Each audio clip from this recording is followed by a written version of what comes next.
Assalamualaikum warahmatullahi wabarakatuh. Salam sejahtera bagi Bapak Ibu penilai sertifikasi dosen Gelombang 1 2025. Perkenalkan, nama saya Nia Novitasari, salah satu dosen Fakultas Keperawatan Universitas Katolik Widya Mandala, Surabaya. Video ini dibuat sebagai persyaratan pengajuan sertifikasi dosen. Pada kesempatan kali ini, mata kuliah yang akan saya ambil dalam proses pembelajaran adalah manajemen keperawatan dengan total 5 SKS, yaitu 3 SKS teori, 1 SKS lab, dan 1 SKS klinik. Mata kuliah ini akan disampaikan dengan metode DIA, yaitu Delivery, Interaction, dan Assessment. Dalam proses pembelajaran di kelas baik luring maupun daring. Deskripsi mata kuliah ini adalah menjelaskan tentang aktivitas manajerial dalam bidang keperawatan melalui sistem planning, organizing, actuating, dan controlling dengan menggunakan metode teori berubah, kepemimpinan, manajemen konflik, pendelegasian, dan negosiasi serta komunikasi dalam keperawatan. Capaian pembelajaran dalam mata kuliah ini diharapkan mahasiswa mampu menjelaskan konsep dasar manajemen keperawatan, kemudian mampu menjelaskan konsep 5 aspek dalam manajemen keperawatan, yaitu man, material, method, money, dan marketing. Selanjutnya, mahasiswa mampu menyusun pengumpulan data, analisa SWOT, diagram layang, prioritas masalah, dan rencana strategis dalam manajemen keperawatan. Selanjutnya, mahasiswa mampu mensimulasikan penerapan M1 sampai M3 dalam manajemen keperawatan. Dan yang terakhir, mahasiswa mampu menyusun gagasan inovasi berdasarkan hasil review dari artikel ilmiah dalam bidang manajemen keperawatan.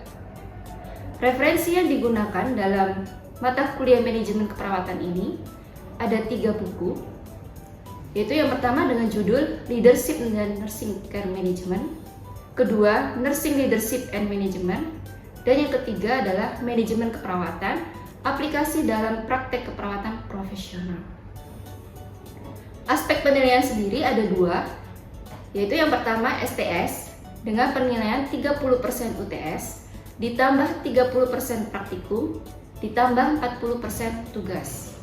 Dan yang kedua adalah SAS dengan penilaian 30% UAS ditambah 20% praktikum ditambah 30% tugas dan ditambah 20% klinik. Metode yang digunakan dalam mata kuliah manajemen keperawatan yaitu ada ceramah kuliah, small group discussion, cooperative learning, dan case study. Berikut adalah contoh video pembelajaran. Selamat siang teman-teman. Selamat siang Ibu. Bagaimana? Masih semangat? Masih. Berhubung ini masih siang ya. Harapannya kalian tetap semangat gitu ya untuk mengikuti mata kuliah manajemen ini ya. Ini adalah TM berapa? Keberapa? Ya. Jadi nanti sebelum kita menginjak ke topik TM ke-6, kita doa dulu. Jadi kita sebelum mulai pelajaran pada siang ini kita berdoa menurut dan kita.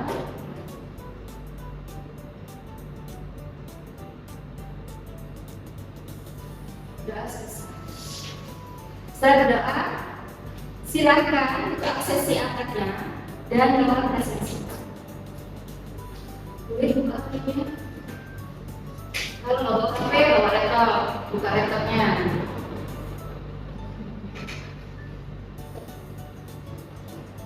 Sudah.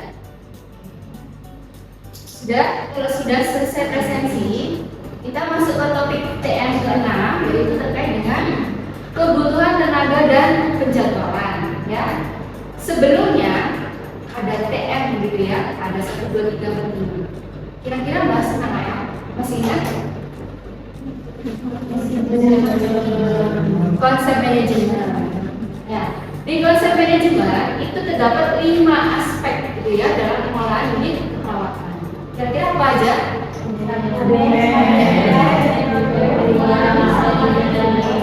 Ada M1. M1 apa? M2. M3. M4. M5. Jadi ini yang ada di pengelolaan manajemen keperawatan. Ya, yang kita bahas sekarang adalah terkait dengan M1, gitu ya, sesuai dengan RTS, yaitu M1 terkait dengan kebutuhan tenaga dan penjadwalan. Pokok bahasa yang kita bahas ini adalah terkait dengan prinsip ketenagaan, kedua ada penghitungan ketenagaan, ketiga ada time motion study, sama penyusunan jadwal dinas. Ya. Mungkin ini asing buat teman-teman ya, karena kan baru menjadi manajemen keperawatan. Tetapi kalau di rumah sakitnya kemungkinan dari semester sebelumnya sudah pernah ke rumah sakit, gitu ya. Untuk sub CPM-nya dan metode pembelajaran, yaitu nanti setelah kalian belajar terkait dengan topik ke-6 ini, diharapkan mampu menjelaskan konsep dalam M1, yaitu terkait dengan kebutuhan ketenagaan dan penjadwalan. Metodenya apa yang digunakan? Yaitu ceramah kuliah dan discovery learning. Discovery learning nanti kalian akan belajar terkait dengan perhitungannya seperti apa dan membuat jadwal dinas seperti apa. Ya. Oke, referensinya di sini ada 3 ya. Yang pertama di sini ada punyanya Kelly, kemudian bersama sama Uber, gitu ya. Terus ada satu lagi, ini terkait dengan perhitungan. Jadi pakai buku manajemen keperawatan ini ya. Kebetulan saya juga menulis buku ini, itu ya. Ada di bab 10. Ya, di bab 10 terkait dengan variabel dalam ketenagaan. Bukunya sudah ada, di Google juga sudah ada. Ya. Ini saya menulis terkait dengan. Oke, lanjut. Jadi kita langsung ke topik pertama, yaitu ketenagaan. Jadi ketenagaan adalah proses pengaturan atau pengaturan proses mobilisasi potensi, proses motivasi, dan pengembangan sumber daya manusia dalam unit kuasa untuk tercapainya tujuan individu dan organisasi. Jadi kalau ngomong manajemen itu kita tidak ngomong individu, ya, tetapi ngomong organisasi. Tapi kalau kita belajar ASKE, terkait dengan ASPB dan lain-lain, itu ngomongnya adalah secara per pasien, individu. Ya. Tapi kalau manajemen nanti kerjasamanya adalah kerjasama tim, tugasnya pun juga kelompok aktif. Kemudian rekrut ketenagaan dan seleksi yang perlu diperhatikan pada saat kita melakukan rekrutmen dan seleksi. Yang pertama adalah profil karyawan keperawatan saat itu. Ya, sekarang isunya, ya, kebutuhan perawat yang diperlukan adalah tingkat pendidikannya adalah nurse. Makanya tahun sekarang D3 sudah tidak ada, sudah dihapus. Jadi kalau D3 di rumah sakit itu sekarang adalah di studi lanjutkan di sekolah secara bertahap, karena itu akan dihapuskan. Ya. Kemudian ada program recruiting. Jadi di rumah sakit itu beberapa sudah menjalankan suatu program. Misalnya di poster-poster itu ya, hiring perawat, misalnya perawat terkait dengan perawat kecantikan, klinik, atau perawat anestesi, gitu ya, atau perawat di dalam perawat inap, perawat jalan, jadi seperti itu. Banyak ya. Kemudian metodenya sekarang beberapa rumah sakit, terutama swasta ya, lebih banyak menjalankan melalui sebaran media sosial dibandingkan yang di PNS. Ya. Kalau di PNS pasti akan reguler gitu ya. Jadi kalau CPNS buka baru bisa, gitu ya. Tapi kalau di rumah sakit swasta kita sebarannya melalui media sosial. Dan itu banyak permintaan di rumah sakit swasta. Kemudian ada program pengembangan tenaga yang mandiri. Jadi nanti teman-teman kalau sudah lulus profesi, biasanya kita itu juga ada syaratnya, yaitu melakukan pelatihan BPJS. Itu yang wajib kalau kita lulus, sehingga nanti pada saat melamar gitu ya sudah punya sertifikasi apa BPJS itu. Terus nanti di rumah sakit juga akan dilakukan pelatihan lagi, entah itu BPJS, ATJLS, begini dan lain-lain, sampai banyak pelatihan. Gitu ya. Kalau memang pengalaman kerjanya lama dan mau distudi lanjutkan, ya sekarang sistemnya seperti itu. Kalau kalian tidak ada pengalaman sama sekali terhadap pelatihan, rumah sakit akan berpikir, ini punya kemampuan skill apa? Terutama BPJS. Sekarang BPJS itu adalah terkait dengan pengalaman. Kemudian ada prosedur penerimaan. Jadi dicek dulu data biografinya. Ini sekarang yang isunya adalah ijazah. Ijazah sekarang itu berhubung kita pusat nasional ya, sudah terpusat di nasional, jadi harus punya tim. Kemudian kalau lulus profesi harus punya sertifikat. Kalau nggak ada sertifikat tidak bisa ngurus STR dan tidak bisa mengajukan kerja. Kerja dimanapun kalau nggak ada STR nggak bisa, kecuali di non perawatan ya, misalnya di bank atau di mana itu bisa. Tapi kalau di keperawatan nggak bisa. Kemudian ada surat rekomendasi, ini tergantung dari rumah sakit. Biasanya kalau lulusan profesi kita langsung menjalin siapa yang mau ke rumah sakit ini, siapa yang mau ke rumah sakit ini. Jadi kita langsung sebar. Nanti dari rumah sakit akan melakukan respon. Jadi seperti itu. Jadi kita langsung sudah punya jaminan gitu ya. Rekomendasi siapa ini yang mau. Kemudian ada wawancara sama psikotes. Ada lagi juga dengan tes kesehatan.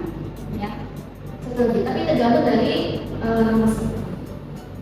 Oke, lanjut ke mutu pelayanan. Jadi mutu pelayanan itu dilihat dari segi staf, itu harus ada staf yang memadai. Jadi dalam satu ruangan ya, misalnya teman-teman itu sudah pernah ke rumah sakit, dalam satu ruangan kemungkinan kok ini beban kerjanya tinggi tapi perawatnya sedikit. Ya. Beban kerjanya tinggi itu misalnya kalau pasiennya full bed gitu ya, terus perawatnya cuma sedikit, biasanya memanfaatkan mahasiswa yang itu sering terjadi. Dengan ada seperti itu, perawat yang ada di ruangan itu merasa terbantu, ya. Kemudian ada tanggung jawab, ya. Tanggung jawab perawat itu beda-beda, nanti terkait dengan job base-nya. Ada perawat pelaksana, ada perawat primer atau ketua tim, ya. Kemudian ada kualitas itu nanti dilihat dari tingkat pendidikannya.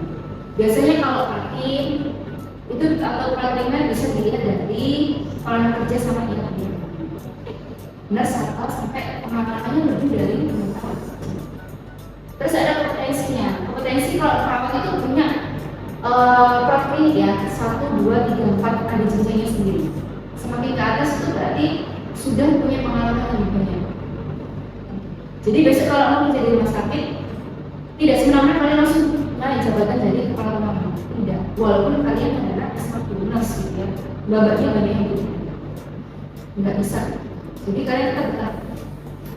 Teman-teman juga seperti itu. Sekarang alumni itu, tapi mereka cepat naik ya, hanya beberapa bulan itu dia sudah naik jenjangnya. Dengan adanya kompetensi yang kalau ada ujian diikuti, oh naik kompetensinya, nanti jadi ketua tim. Ketua tim ikut ujian lagi, ada kompetensinya jadi ya. Nah, sekarang ada penghitungan ketenagaan. Jadi penghitungan ketenagaan berdasarkan di dalam banyak ya, sebenarnya banyak. Kalau Indonesia ini menariknya banyak. Yang saya bahas di sini hanya 4, yaitu ada BSN, kemudian ada 12, ada GI sama Headcase. Di rumah sakit biasanya memakai BISS sama Headcase, tergantung rumah sakitnya yang mana. Kalau di beberapa rumah sakit biasanya pakai BSN, ada juga yang pakai BSS. Tapi kalau yang mengikuti biasanya di RSUD itu banyak yang pakai DPS. Ya. Kita bahas satu-satu. Nah, metode BISN yang menurut indikator Stephen. Jadi di sini ada 5 langkah. Ya. Yang pertama adalah menetapkan unit kerja dan kategori SDM. Kedua, menetapkan waktu kerja tersedia. Ketiga, menyusun standar beban kerja. Kemudian yang keempat adalah menyusun standar pelonggaran, dan yang kelima adalah perhitungan kebutuhan tenaga per. Ya. Jadi nanti dalam setiap poin 1 sampai 5 ini ada perhitungannya sendiri. Dulu pernah ini ya kita coba untuk menghitung di suatu rumah sakit swasta di Surabaya. Kebetulan itu di rumah sakit tipe B gitu ya. Tipe B bukan tipe A. Kita memang kesulitan untuk meminta data di manajemen. Karena ini ada satu tahunnya di data manajemen. Oke, langkah pertama yaitu menetapkan unit kerja dan kategori SDM. Tujuannya adalah diperolehnya unit kerja dan kategori SDM yang bertanggung jawab dalam menggunakan kegiatan pelayanan kesehatan perorangan pada pasien, keluarga, dan masyarakat di dalam dan luar. Jadi berhubung kita itu terkait dengan perawatan, jadi contohnya ini saya ambil di perawatan. Misalnya unit kerjanya apa?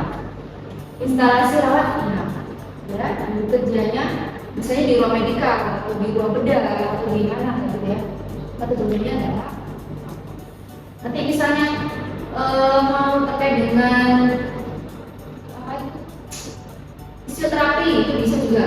Jadi diganti unitnya kerja apa yang dianalisis. Kemudian yang kedua adalah menetapkan waktu kerja tersedia.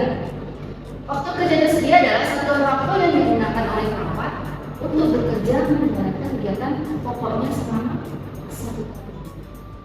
Data yang dibutuhkan untuk menetapkan waktu kerja tersedia dari sebagai berikut.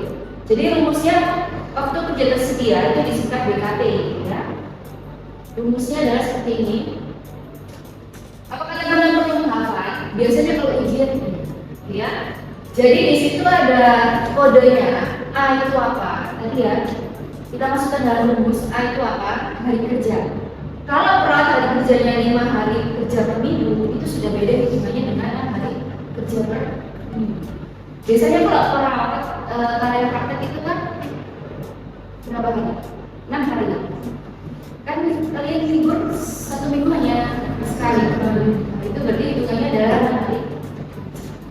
7 jam ya, masih 8. Jadi kalau praktek manajemen itu kita menyesuaikan dengan yang di rumah sakit. Jadi karena apa? Kalau kita operasi kita harus operan. Jadi kalau mau 7 jam, 7 jam. Beda kalau yang di kita praktek KMB. Kemudian ada cuti tahunan, libur nasional, terus ada pelatihan ya. Kalau ada pelatihan, ada absen sama waktu kerja. Baru nanti kita hitung rumusnya. Kalau kita hitungnya dalam jam, itu jatuhnya 1.200 jam per tahun kita kerja.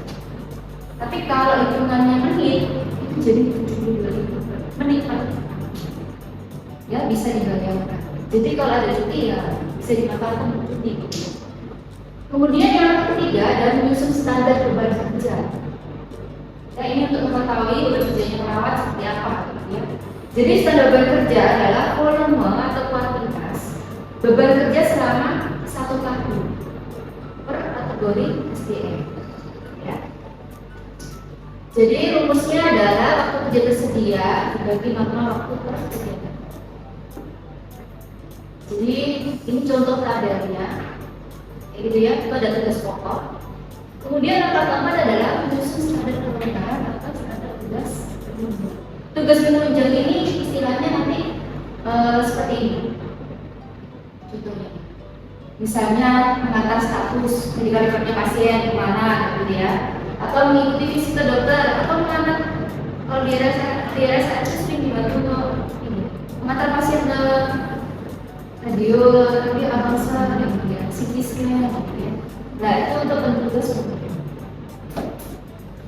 Perhitungannya nanti adalah yang terakhir adalah capaian 1 tahun dibagi standar beban kerja dikalikan hasilnya. Kesimpulan, kalau misalnya sebuah rasio WIS yang bernilai 1 menunjukkan bahwa jumlah staf dan pekerja di suatu fasilitas kesehatan berada dalam keadaan seimbang. Kalau kurang berarti apa? Kalau di bawah 1 berarti kalau 1 seimbang, kalau di bawah 1 0,7 gitu berarti stafnya pulang, gitu ya. Nanti ada bentuk. Ini untuk metode 12, rumusnya pun juga ada, gitu ya. Jadi ada kriterianya sendiri, kualifikasi pasiennya berdasarkan minimal, parsial, dan total. Ya, kalau shift pagi itu ada rumusnya dikatakan berapa, siang juga, malam juga. Ya. Kemudian ada metode Gilis. Gilis ini juga hampir sama, gitu ya, dengan yang di 12, cuma biasanya kalau 12 itu tidak ada ini dulu, loss day. Tapi kalau di metode Gilis itu ada loss day. Loss day adalah hari ini. Kemudian dead cash. Kalau dead cash ini yang sering kita gunakan, jadi kita pakai yang ada di Rawat. Berhubung kita pakainya di Rawat, jadi penghitungannya di Rawat. Loss day-nya gimana caranya? Sama, pakai yang ada di metode Gilis. Loss day-nya. Kemudian jam kerja itu bersih 7 atau 8 jam. Ya, jumlah jam perawatan tergantung pada dinas ini perawatan mana di Medika, di bedah atau di anak. Karena semuanya ini mempunyai jam perawatan yang berbeda-beda. Biasanya perawatan anak ini lebih banyak membutuhkan jam perawatan dibandingnya medika. Kalau bedah lebih sedikit, gitu ya.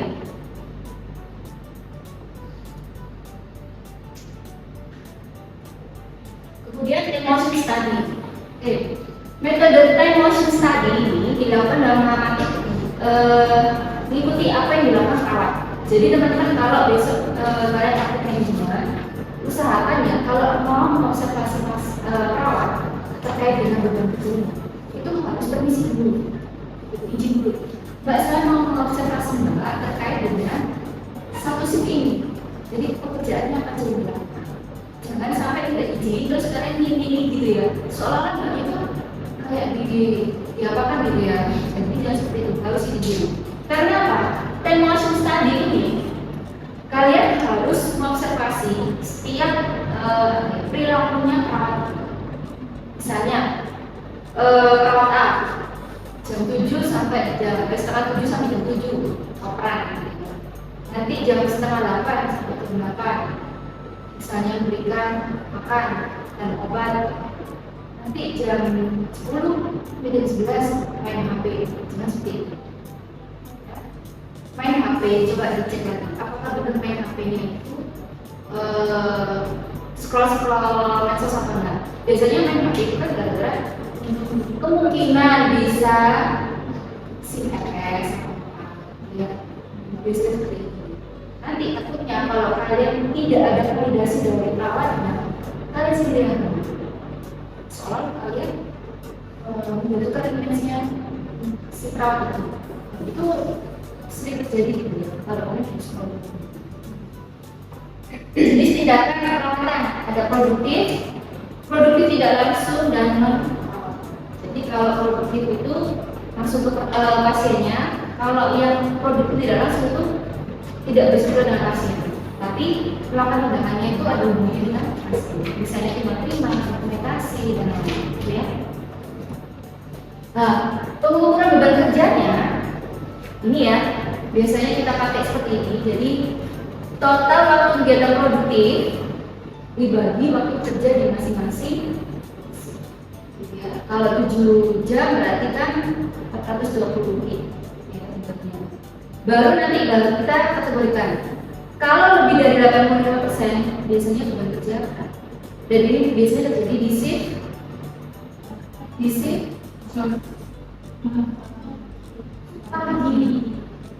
pagi itu intens ya, karena ada visiter dokter, ada perawatan, dan lain-lain.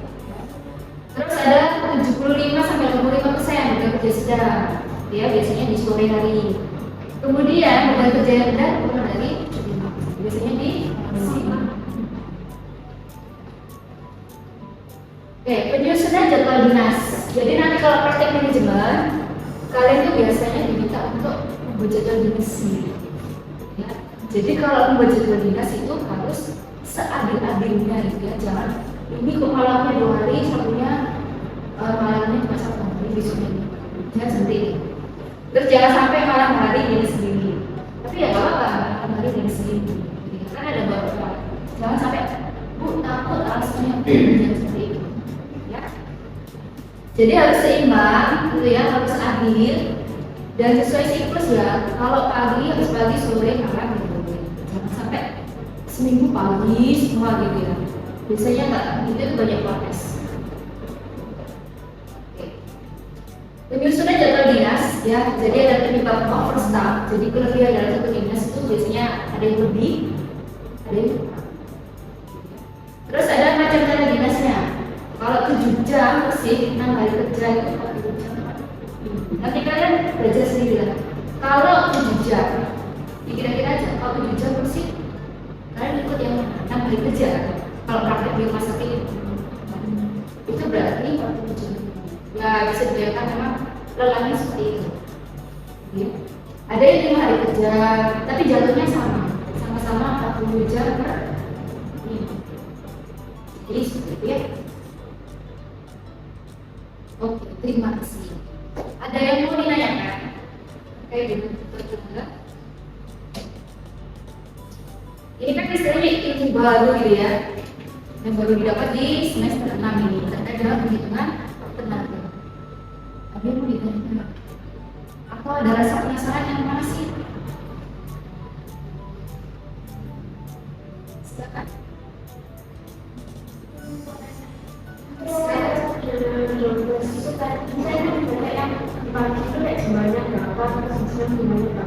Dan itu yang untuk dosis itu dia tuh melihat kayak waktu situnya atau gimana, karena kayak ini terus totalnya berapa di jumlah video itu jadi 7 terus yang sore itu jadi 5 Ya. Oke, makasih ya Jessica untuk pertanyaannya. Jadi terkait dengan metode 12 ini ada klasifikasinya dulu. Ada minimarket, intermediate care, sama. Jadi semua pasien kita kelompokkan gitu ya.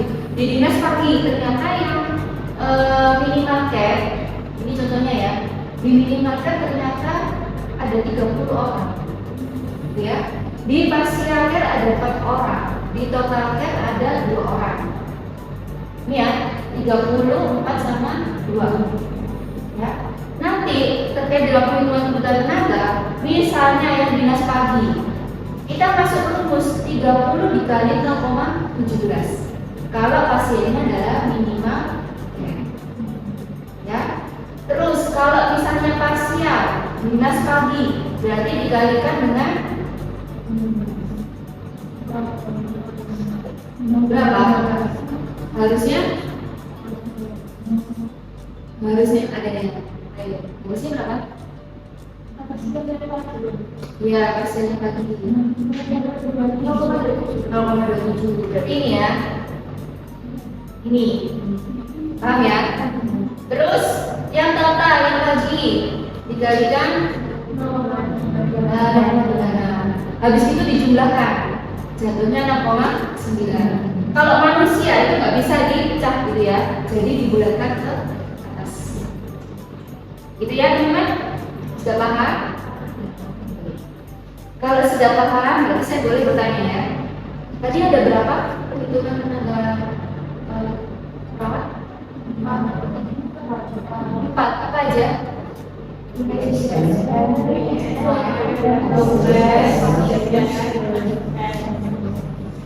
Ini minta tolong 4 metode ini dan perhitungan dipelajari.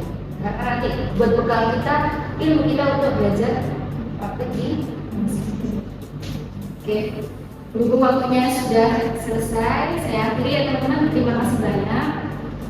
Saya ucapkan selamat siang. Selamat siang. Terima kasih.